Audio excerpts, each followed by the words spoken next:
নমস্কার বন্ধুরা, সৌমিস কিচেনে আপনাদের সবাইকে স্বাগত জানাই। আজকে আমি চালতার আচার তৈরি করব। আচার খেতে বাচ্চা থেকে বড় সকলেই ভীষণ পছন্দ করে, আর এই চালতার আচার খেতে ভীষণই টেস্টি হয় আর খুব সহজেই তৈরি করে নেওয়া যায়। মাত্র দুটি উপকরণ দিয়ে চালতার আচার আমি কিভাবে তৈরি করব সেই রেসিপিটাই আপনাদের সাথে আজকে শেয়ার করব। তাহলে চলুন দেখে নিই আমি রেসিপিটা কিভাবে তৈরি করছি। প্রথমেই লাগছে চালতা। এখানে আমি একটা বড় সাইজের চালতা নিয়েছি। এই রকম পাকা চালতা দিয়েই চালতার আচার ভীষণ ভালো হয়। প্রথমে আমি চালতাটা কেটে ভালোভাবে খোসাটা ছাড়িয়ে নেব। প্রথমে আমি ছুরি দিয়ে মাঝখান থেকে চালতাটা কেটে অর্ধেক করে নেব। চালতা কাটার সময় খুব সাবধানে কাটতে হবে, কারণ চালতা ভীষণ শক্ত হয়। চালতাটা মাঝখান থেকে কেটে অর্ধেক করে নিয়েছি। এবার এই অর্ধেক অংশ আবারও মাঝখান থেকে কেটে অর্ধেক করে নিলাম। এবার মাঝখান থেকে বীজটা কেটে বাদ দিয়ে দিলাম।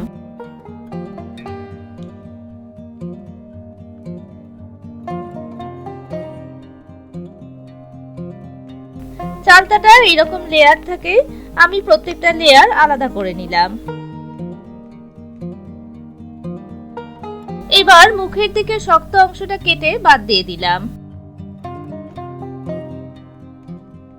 এবার একটা ছুরির সাহায্যে খোসাটা ছাড়িয়ে নেব।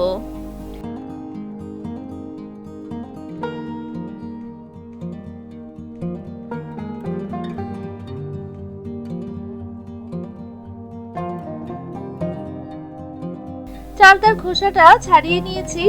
এবার মাঝখানে একটু লেয়ার রয়ে গেছে, এটা ছাড়িয়ে নিলাম। এবার বাকি খোসা যেটা লেগে আছে সেটা ছাড়িয়ে নিলাম।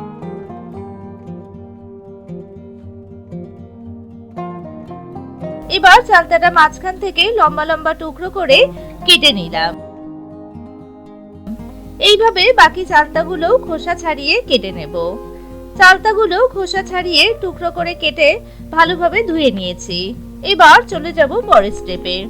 এখানে একটা শিল নিয়েছি, এর মধ্যে চালতাগুলো নিয়ে নিলাম। এবার একটা নোড়া দিয়ে এইভাবে থিতো করে নেব, তাহলে চালতার মধ্যে মশলাটা ভালোভাবে ঢুকবে আর খেতেও টেস্টি হবে। আপনারা চাইলে হামালদিস্তায় থিতো করে নিতে পারেন।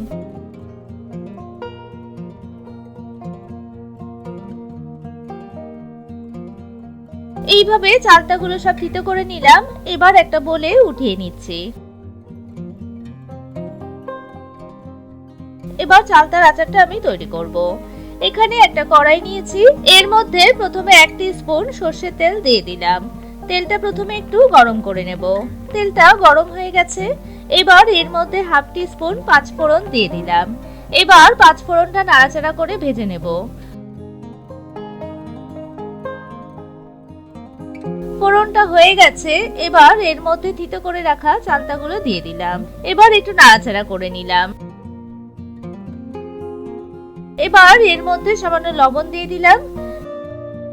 এখন লবণটা ভালোভাবে মিশিয়ে নিলাম। এখন আমি এর মধ্যে 1 কাপ আখের গুড় দিয়ে দিলাম। এখানে আমি নরম গুড় নিয়েছি, আপনারা যদি শক্ত গুড় ব্যবহার করেন তাহলে একটু জল দিয়ে দিতে হবে। এবার গুড়টা চালতার সাথে নাড়াচাড়া করে একটু মেল্ট করে নেব। এখন আমি এর মধ্যে কাপ ধুয়ে সামান্য জল দিয়ে দিলাম, তাহলে গুড়টা তাড়াতাড়ি মেল্ট হয়ে যাবে। গুড়টা মেল্ট হয়ে গেছে। এই সময় গ্যাসের ফ্লেমটা মিডিয়ামে রেখে চালতাটা একটু হতে দেব, তাহলে চালতাটা নরম হয়ে যাবে। চালতাটা একটু নাড়াচাড়া করে নিলাম। এবার একটা ঢাকনি দিয়ে ঢেকে 5 মিনিট চালতাটা সিদ্ধ করে নেব। 5 মিনিট পর ঢাকনিটা খুলে নিলাম। চালতাটা নরম হয়ে গেছে আর গুড়টাও আগের থেকে অনেকটা টেনে নিয়েছে আর গুড়টাও একটু চিট হয়েছে। চালতার আচারটা হয়ে এসেছে। এবার আমি এর মধ্যে 1 টিস্পুন মেথি ও মৌরি শুকনো তাওয়ায় গুঁড়ো করে নিয়ে এর মধ্যে মশলাটা দিয়ে দিলাম। এবার মশলাটা মিশিয়ে নেব। চালতার আচার হয়ে এসেছে, এখন আমি নামিয়ে নেব। এইভাবে চালতার আচার বানিয়ে একটু ঠান্ডা করে নিয়ে একটা এয়ারটাইট কন্টেনারে রেখে বেশ কিছুদিন সংরক্ষণ করতে পারেন, আর যখন মন চাইবে তখন নিয়ে খেতে পারেন। এইভাবে আপনারাও বাড়িতে অবশ্যই একবার ট্রাই করে দেখুন আর আমাকে কমেন্টস করে জানাবেন রেসিপিটা আপনাদের কেমন লেগেছে। ভিডিওটা ভালো লাগলে এটা লাইক করবেন আর বন্ধুদের সাথে শেয়ার করে নেবেন। আর আমার চ্যানেলে নতুন বন্ধু হয়ে থাকলে চ্যানেলটিকে প্লিজ সাবস্ক্রাইব করে নেবেন আর পাশে থাকা বেল আইকনটা অবশ্যই প্রেস করে নেবেন, যাতে আমি চ্যানেলে নতুন ভিডিও আপলোড করার সাথে সাথে নোটিফিকেশন সবার আগে আপনাদের কাছে পৌঁছে যায়।